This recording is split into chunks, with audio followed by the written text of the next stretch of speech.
E nesse domingo nós ouvimos das leituras a despedida de Jesus. Jesus faz um discurso de despedida. Se a gente olha em primeiro momento, parece frases isoladas, que ele começa a dizer: se alguém me ama, guardará a minha palavra, e eu e o Pai viremos e fazemos morada naquele que guarda a minha palavra. Depois ele diz: mas quem não guarda a minha palavra, porque não me ama. Mas o Espírito Santo, defensor, fará com que vocês recordem tudo que eu vos disse. E Jesus ainda diz: eu vos disse isso para que quando acontecer, vocês acrediteis. Guardar a palavra de Jesus não é guardar os fatos, a multiplicação de pães, a cura do cego e assim por diante. Não são os milagres que Jesus fala. Guardar a sua palavra é guardar os seus ensinamentos. É permanecer no amor de Jesus. No princípio, nós compreendemos 4 pessoas, ou 4 situações: Jesus, o Pai, e o Espírito Santo, e os discípulos. Depois o próprio Jesus vai dizer: eu e o Pai enviaremos em meu nome, Ele enviará em meu nome o Espírito Santo. Nós vamos compreender então 2 realidades. O Pai, o Filho e o Espírito Santo é a Trindade Santa. É a Trindade mais os discípulos. E como nós podemos compreender essa presença da Trindade em nós? O próprio Jesus mostra para nós que Ele quer permanecer em nós, mas como pessoa humana, Ele não pode permanecer em nós porque tem a limitação do tempo e do espaço. Jesus nasceu num lugar especial, na Palestina, em Israel, tem o limite de lugar. Jesus nasceu como pessoa, então tem o limite de tempo. Ele nasceu e morreu. Esse é o limite do tempo da pessoa humana. E como pessoa limitada, Ele não pode permanecer em nós. Então Ele deve ir ao Pai, ressuscitado, e o Pai enviará em seu nome o Espírito Santo, que é a presença permanente de Deus em nós. Mas o Pai não age sozinho, porque Ele manda o Espírito Santo em nome de Jesus. Então nós temos conosco, quando recebemos o Espírito Santo, a Trindade que habita em nós. Deus habita em nós quando nós nos abrimos ao dom da fé, quando nós aceitamos ser morada de Deus, permanecendo no amor de Deus, guardando os ensinamentos, guardando a palavra de Jesus. E aí sim, com a ressurreição de Jesus, Ele permanece não mais corporalmente em nós, mas espiritualmente. E aí Ele pode estar em todos nós, em qualquer tempo, em qualquer lugar, pois Ele vai ser morada em nós, Ele vai fazer morada em nós, Ele, o Pai e o Espírito Santo.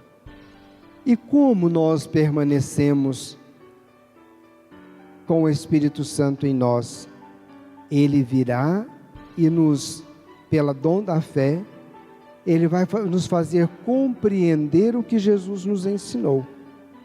Ele vai abrir o nosso entendimento para que nós possamos fazer com que esses dons maiores possam produzindo outros dons, frutos menores.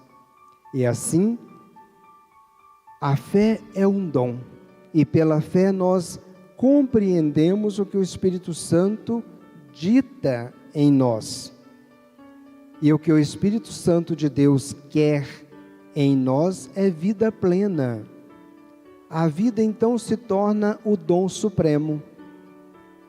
Quando nós defendemos a vida, nós somos morada da Trindade Santa. Quando nós defendemos a vida do outro, nós compreendemos a palavra de Jesus. Quando nós rejeitamos a violência, nós guardamos os ensinamentos de Jesus. Quando nós detestamos as armas, quando nós não aceitamos ter arma na mão para destruir o outro, nós guardamos os ensinamentos de Jesus. Pois Deus quer vida e não morte. Quando nós desejamos saúde e paz aos outros, nós compreendemos o amor de Deus, porque nós vamos ser solidários uns aos outros e vamos assim defender a vida. Por isso Jesus fala: eu vos dou a minha paz, não a paz do mundo. A paz como o Império Romano pregava, a paz pela guerra. Eu vou destruir o meu inimigo, eu vou estar em paz. É isso que pensam aqueles que agem pela violência e não guardam a palavra de Jesus. A paz que o mundo oferece é a paz armada. Destruindo o inimigo, eu fico em paz. Pensa que fica em paz, mas deixa de ser morada de Deus. Que a palavra de Deus nos ajude a compreender a dimensão do amor de Deus em nós, e aí a gente vai compreender o que os apóstolos fizeram na primeira leitura. Eles compreenderam o que Jesus queria, aprenderam de Jesus, e aí eles desejaram e quiseram que todos aqueles que se abrissem ao dom da fé pudessem pertencer à mesma família de Deus. E aí abriram a possibilidade para os pagãos que escutaram a mensagem dos apóstolos e aceitaram a fé e quiseram ser batizados. Aqueles que não tinham compreendido ainda pensavam que os gregos e os outros que não eram judeus não podiam ser batizados. Eles tinham que passar pela aprovação de cumprir as leis dos judeus. E então os apóstolos reunidos e decidido pelo Espírito Santo, que é a unidade da igreja, chegaram ao entendimento da palavra de Jesus, que o amor de Deus é para todos, o reino de Deus é de todos, e ninguém pode ficar excluído desse amor. Se aceita a fé, deve ser batizado.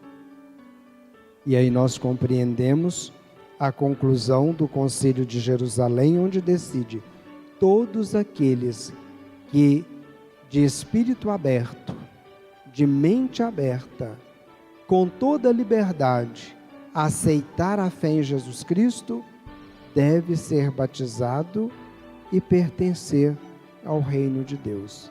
Aquele que não aceita já está condenado pela sua própria decisão, porque não quis abrir a porta do seu coração para ser morada de Deus. Olha que coisa linda e profunda. Que maravilhas a nossa igreja nos transmite através da compreensão, da leitura da palavra de Jesus. Que nós possamos ser igreja de Jesus Cristo, a exemplo desta igreja celeste que nos fala a segunda leitura do livro do Apocalipse. A Jerusalém celeste que não precisa de luz artificial, porque a fé será a nossa luz. Quem tem fé não anda nas trevas, mas tem a luz da vida. Olha que coisa linda, profunda, maravilhosa da gente celebrar, da gente acolher de coração.